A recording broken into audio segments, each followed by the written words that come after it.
Hi అండి అందరికీ.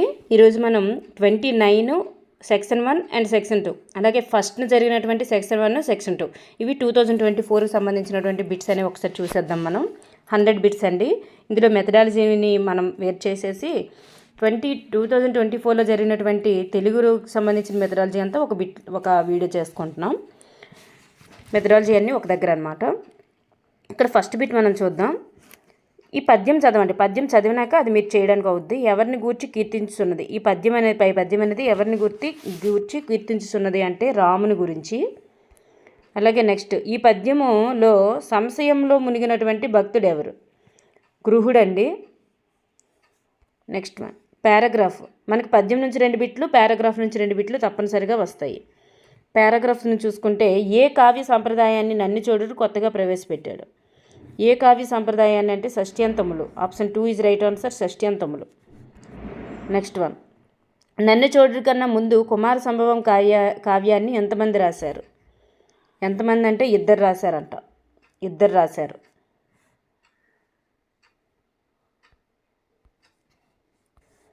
Next bit, సందేశం పాఠ్యాంశం యొక్క ప్రక్రియ ఏమిటి? సందేశం 8th క్లాసు, ఇది ఖండకావ్యము. నెక్స్ట్ వన్, కోటీరము అను పదానికి అర్థం ఏమిటి? మీకు చెప్పాను ఆల్రెడీ. కోటి అని వచ్చింది అనుకోండి, కోటీరము, కోటరము అని దగ్గరగా మీనింగ్ ఉంటాయి. కోటీరము అంటే టీ అని వచ్చింది కాబట్టి కిరీటము అని గుర్తుపెట్టుకోండి. కోటరము అంటే తొర్ర. ఓకేనండి. ఇక్కడ option 1 is right answer. Next one, దగ్ధము అనగా దగ్ధము అనే పదానికి పర్యాయ పదాలు ఏమిటి? దుగ్ధం అంటే పాలు. సో క్షీరము, పాలు అనేటటువంటివి పర్యాయ పదాలుగా వస్తాయి. నెక్స్ట్ వన్, ఆహారము అనే పదానికి వికృతి రూపం ఏమిటి? ఆహారము అంటే వికృతి రూపము ఓగిరము. ఆహారము ఓగిరము. రసము అనే పదానికి నానార్థ పదాలు ఏంటి? రసము అనే పదానికి నానార్థ పదాలు. ఆప్షన్ 1 ఈజ్ రైట్ ఆన్సర్, రుచి, జలము. నెక్స్ట్ వన్, క్రింది వానిలో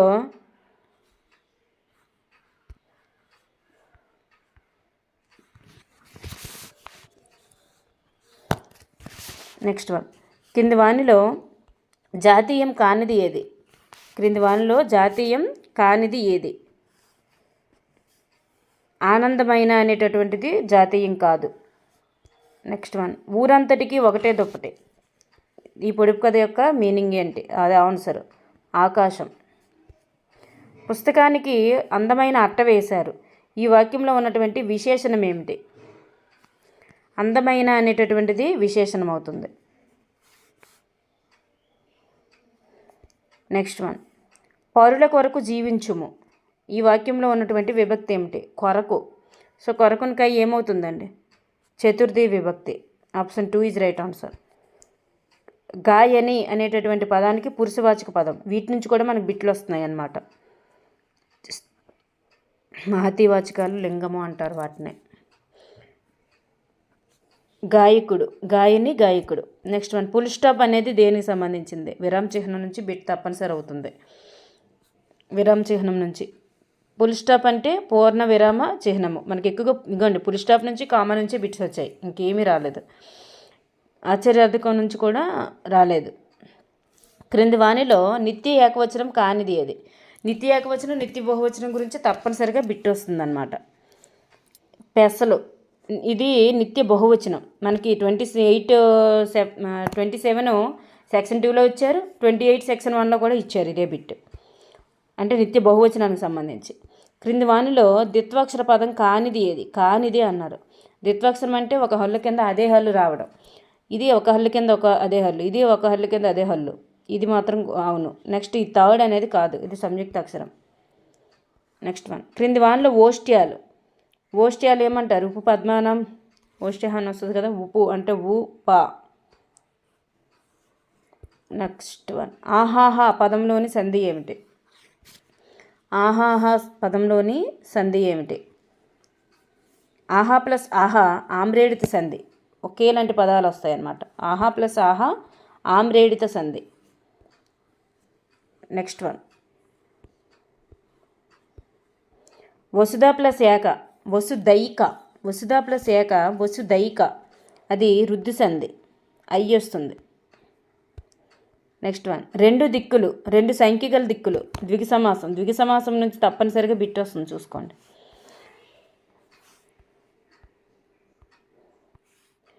నజబజ జజరా అనేటటువంటి గణాలు ఉండే పద్యం ఏమిటి? తెలుసు అందరికీ, చంపకమాల. నెక్స్ట్, వాడు బడికి వడివడిగా వచ్చాడు. ఇందులో డా అనేటటువంటి లెటర్ రిపీటెడ్గా వస్తుంది. డా అనేటటువంటి లెటర్ రిపీటెడ్గా వస్తుంది కాబట్టి అది ఏమవుతుందంటే వృత్యానుప్రాస అలంకారం అవుతుంది. సీత ఎందుకు బాధపడింది? ఇది ఏ వాక్యం? ఎందుకు బాధపడింది సీత? ఇది ప్రశ్నార్థక వాక్యం. ఎందుకు, ఏమిటి అనేటటువంటి పదాలు వస్తే ప్రశ్నార్థక వాక్యం. ఓకేనండి. నెక్స్ట్ 29 సెక్షన్ 2 చూద్దాము. ఇప్పుడు చూడండి, ఇది 29 సెక్షన్ 2కి సంబంధించింది అనమాట. మనకి ఫస్ట్ ఎలాగైనా 2 పద్యాలు ఇస్తారు, నెక్స్ట్ 2 గద్యాలు ఇస్తారు. పద్యం నుంచి బిట్ చూద్దాం. పై పద్యంలో కవి ఎవరిని ఎదిరించకూడదని చెప్పారు? ఎవరిని ఎదిరించకూడదని చెప్పారు? ఆచార్యుడిని. నెక్స్ట్ వన్ చూడండి, ఆచార్యకు ఎదిరింపకు అని అన్నారు కాబట్టి కుమార శతక కర్త ఎవరు? కుమార శతకం యొక్క కర్త ఎవరు? పక్కి వెంకట నరసింహం.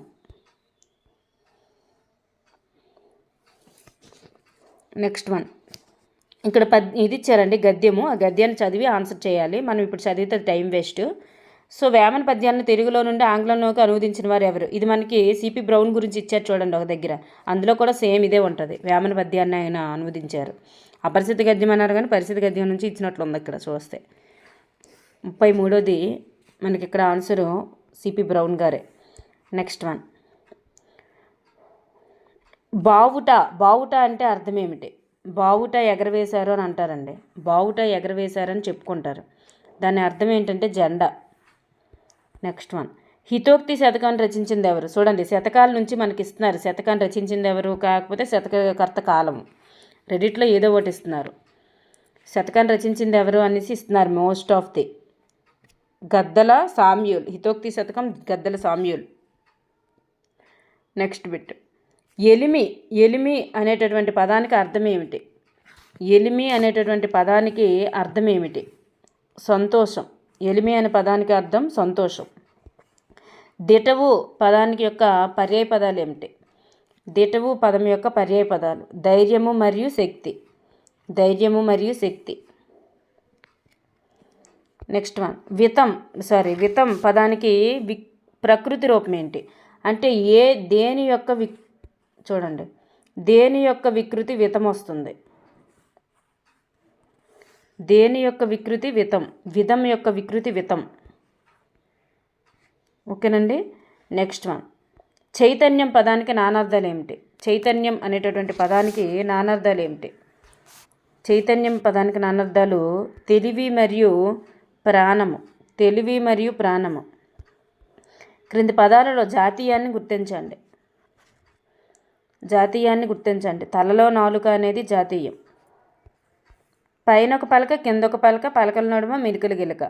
ఇది ఏమవుతుంది? దాని ఆన్సర్, పొడుపు కథ యొక్క ఆన్సర్ ఏమవుతుంది? నాలుక.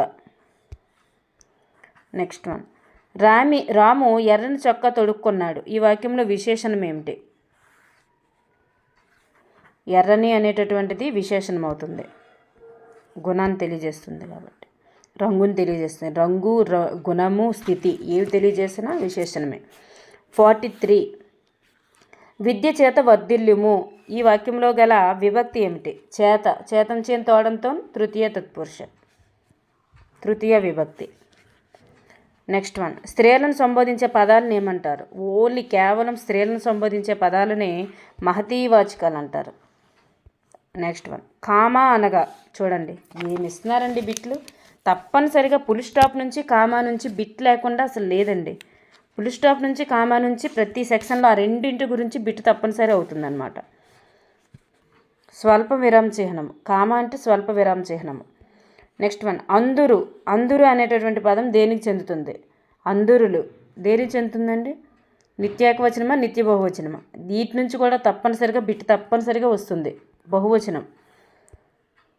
అందరూ అనేటటువంటిది ఇది యాడ్ స్కోర్ అండి. ఎందుకంటే నిత్య బహువచనం. ఇది మనకి ఇక్కడ ఇవ్వలేదు నిత్య బహువచనం అని. ఇది అందరులు అనేవి నిత్య బహువచనం, కానీ మనకి ఇక్కడ ఇవ్వలేదు కాబట్టి ఇది యాడ్ స్కోరు. నిత్య బహువచనం అని తెలుసుకోండి. ఓకేనండి. నెక్స్ట్ వన్, క్రింది వాణిలో సంశ్లేషాక్షర పదము. సంశ్లేషాక్షర పదం అంటే ఒక హల్లు కింద ఒకటి 2 కంటే ఎక్కువ హల్లులు రావడం. సో దృష్ట్ర, ఇది ఒక హల్లు కిందనే ఎక్కువ వచ్చాయి కాబట్టి. క్రింది వాణిలో సరళ పదాన్ని గుర్తించండి. క్రింది వాణిలో సరళ పదాన్ని గుర్తించండి. పలక అనేటటువంటిది సరళ పదం, ఎందుకంటే ఎటువంటి ద్విత్వాక్షరం సంయుక్తాక్షరం ఏంటి లేవు కాబట్టి. ఒకే పదం పూర్వ పరపదాలుగా ఉన్నప్పుడు పరపదం ఏమవుతుంది? చాలా సింపుల్ అండి ఇది.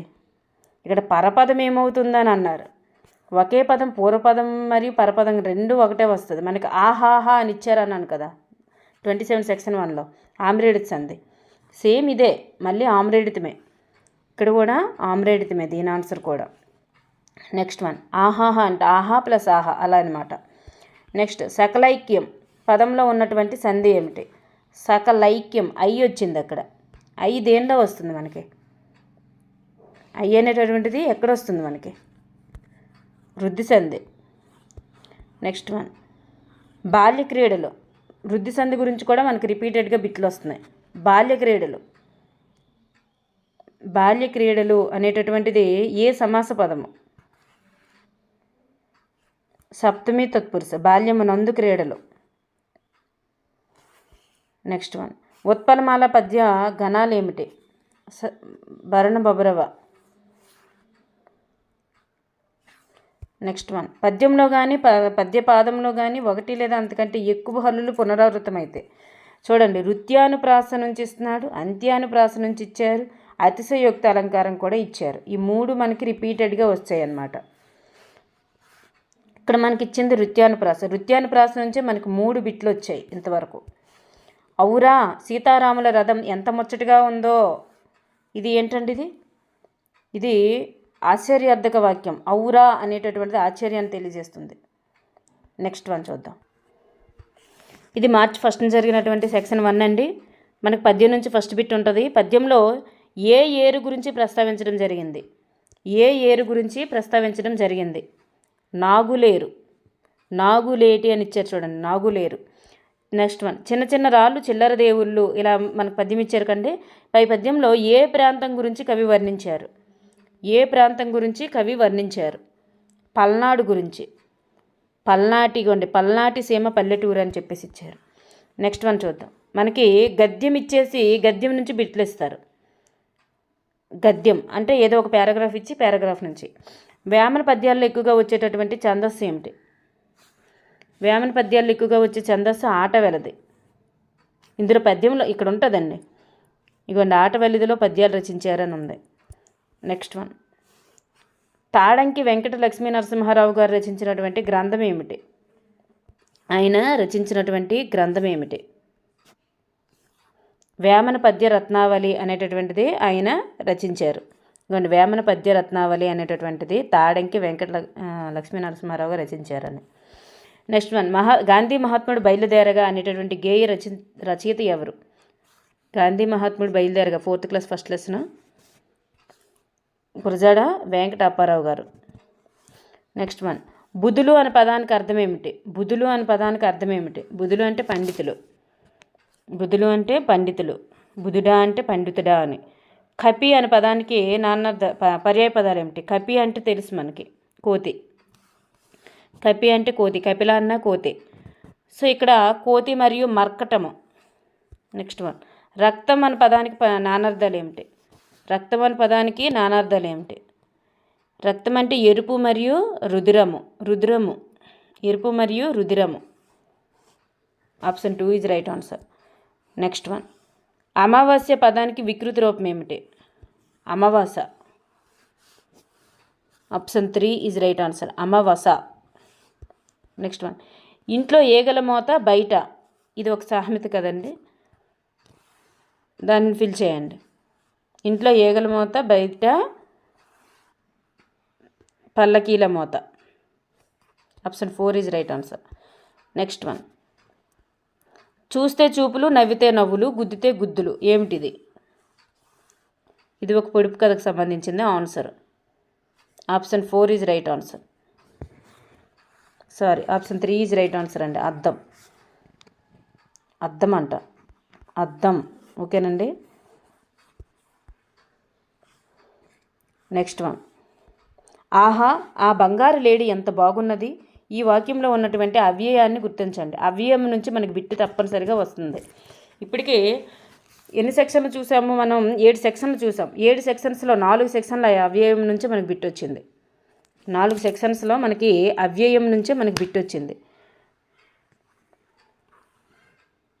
ఆహా అనేటటువంటిది ఇక్కడ అవ్యయం అవుతుంది. నెక్స్ట్ వన్, వృద్ధజనుల యొక్క సేవ. ఈ వాక్యంలో విభక్తిని గుర్తించండి. యొక్క అనేటటువంటిది విభక్తి. కిన్కిన్ యొక్క లోన్ లోపల షష్ఠీ విభక్తి. నెక్స్ట్ వన్, మహతీ వాచకాలు అనగా మహతీ వాచకాలు. మహతీ వాచకాలు అంటే కేవలం స్త్రీలను మాత్రమే బోధిస్తాయండి. స్త్రీలను మాత్రమే తెలియజేస్తాయి మహతీ అంటే. నెక్స్ట్ వన్, పద్యం యొక్క బహువచన రూపం ఏమిటి? వెరీ సింపుల్ బిట్, చిన్నపిల్లలు చెప్తారు పద్యాలు అని. Option 2 is right answer. Next one, Sumedha పాఠాన్ని చదువుతున్నది. ఈ వాక్యంలో కర్మను గుర్తించండి. కర్మను గుర్తించండి. దేన్ని చదువుతుంది? పాఠాన్ని. దేన్ని ఎవరినైనా ప్రశ్నిస్తే వచ్చేదే కర్మ. నెక్స్ట్ వన్, స్థ్యా అను అక్షర క్రమము. చూడండి, సేమ్ ఇలాంటిదే ఇచ్చారండి. ఇప్పుడు 2 సెక్షన్స్లో ఇచ్చారు. ఇది ఆల్రెడీ 3వ సెక్షన్ అనమాట. సా నుంచి ఈ లెటర్స్తోనే ఇస్తున్నారు ఎక్కువగా. అర్థం, సా ఫస్ట్ సా ఉంది చూడండి, ఫస్ట్ సా ఉంది, తర్వాత తా ఇత్తు ఇస్సు ఇత్తు, తర్వాత యావొత్తుంది ఇయ్యు, ఇక్కడ తలకొట్టు ఉంది కాబట్టి ఆ వేసుకోవాలి. సో ఆప్షన్ 4 అవుతుంది. నెక్స్ట్ వన్, క్రింది వానిలో అనునాసికం ఏది? అనునాసికాలు వర్గం యొక్క చివరి అక్షరం అయి ఉండాలి. నా. కుట్టుసురు పదంలో ఉన్నటువంటి సంధి ఏది? కురు ప్లస్ ఉసురు. దిరుక్త టకారదేశ సంధి. కురుసురు నడునిడు నడులు వస్తాయి అందులోకి. దిరుక్త టకారదేశ సంధి. నెక్స్ట్ వన్, అకారానికి ఏ ఐలు పరమైతే ఐకారము, ఓ అవులు పరమైతే ఔకారము, అరుకారం పరమైతే ఆర్కారము వచ్చేటటువంటిది. గుణసంధి గురించే మనకి సేమ్ బిట్ మనకి రిపీట్ అయ్యిందండి.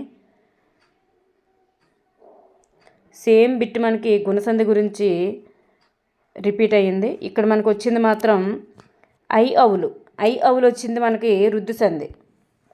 చూడండి, గుణసంధి గురించి మనకి ఇలాంటిదే మనకి రిపీట్ అయ్యింది. ఇప్పుడు రుద్దు సంధి గురించి ఇచ్చారు. ఇది ఆన్సర్ రుద్ది. అయ్యి అవ్వు వస్తే అది రుద్దు సంధి. ఆర్ అని వస్తుంది, అక్కడ అర్ర వస్తుంది, ఇక్కడ ఆర్ వస్తుంది.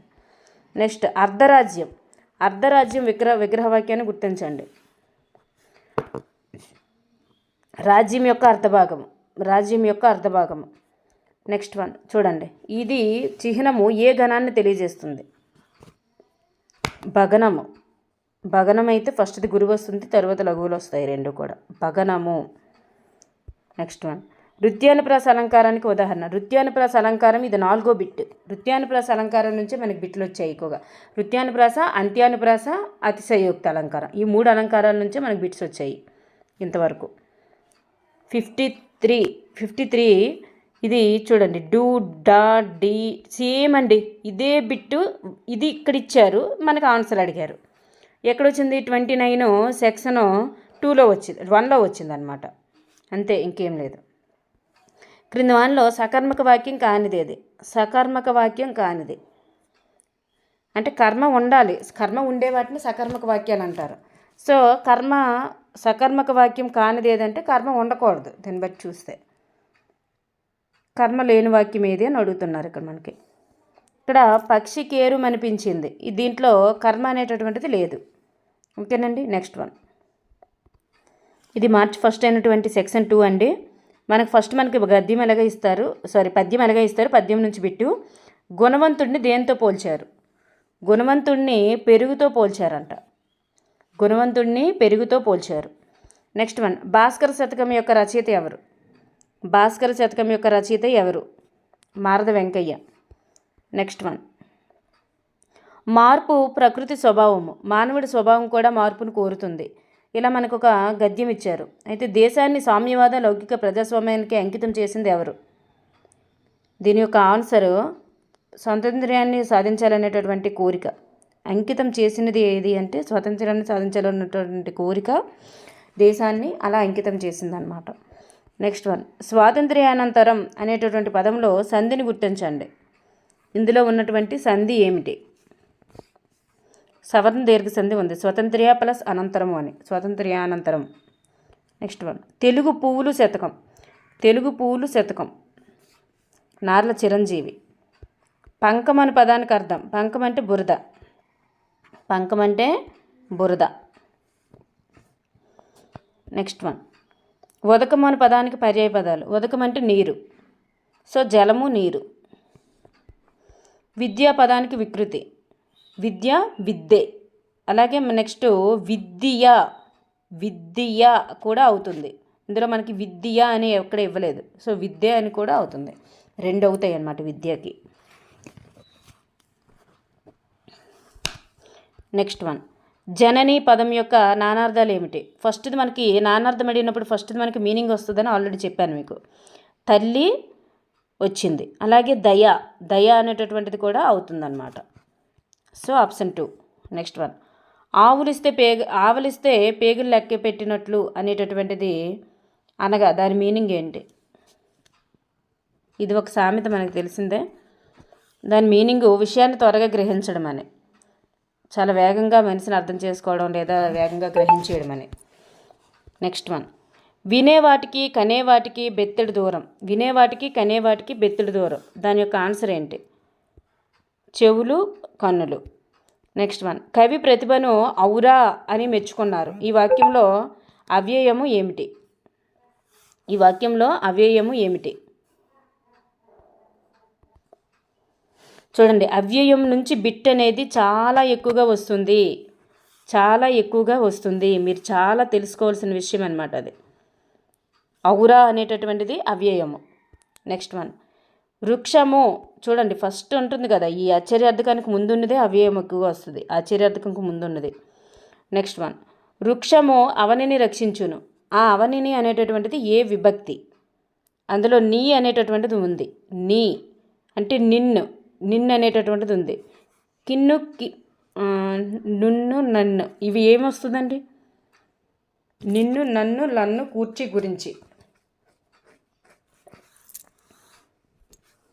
ద్వితీయ తత్పురుష. నెక్స్ట్ వన్, క్రింది వానిలో మధ్యమ పురుషకు సంబంధించింది ఏది? మధ్యమ పురుష. నీవు క్రమశిక్షణతో నడుచుకో. నీవు క్రమశిక్షణతో నడుచుకో. ఎదుటి వ్యక్తికి చెప్పేదే మధ్యమ, ఎదుటి మధ్యమ అంటాం కాబట్టి. తాను ఉత్తమ, ఎదుటి మధ్యమ, ఎక్కడో ప్రథమ. సో 45. ఇక్కడ క్రింది వానిలో నిత్య ఏకవచనం. నిత్య ఏకవచనం నిత్య బహువచనం నుంచి తప్పనిసరిగా బిట్ ఉంటుంది. నిత్య ఏకవచనం అనేటటువంటిది సంబంధించనిది అన్నారు. చూడండి, ఇక్కడ వడ్లు అనేటటువంటిది నిత్య బహువచనం. వడ్లు, కందులు, పెసలు ఇవన్నీ కూడా. ఇక్కడ ఇత్తడి, కంచు, ఈ తెలుపు ఇవన్నీ కూడా నిత్య ఏకవచనాలే.